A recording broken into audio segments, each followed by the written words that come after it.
যখন আল্লাহ শব্দ যখন বলবো অন্তরের ভেতর থেকে আসতে হবে।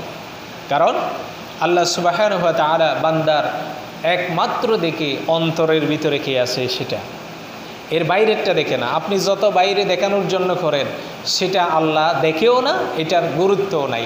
আল্লাহর কাছে আছে কোনটা? যেটা কলবের ভিতরে আছে সেটাই আল্লাহর কাছে বেশি প্রিয়।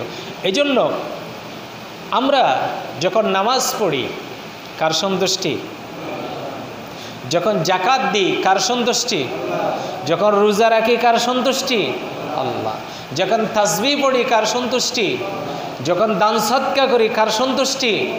ব্যবসা বাণিজ্য করি কার সন্তুষ্টি?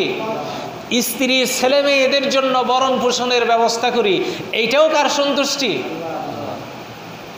জীবনের সব ক্ষেত্রে সব আমল হইতে হবে কার? আল্লাহর জন্য।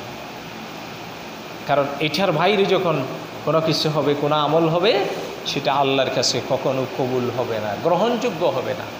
এই জন্য আল্লাহ সুবহানাহু ওয়া তাআলা বান্দাদের কাছে সূরা ইউনূসের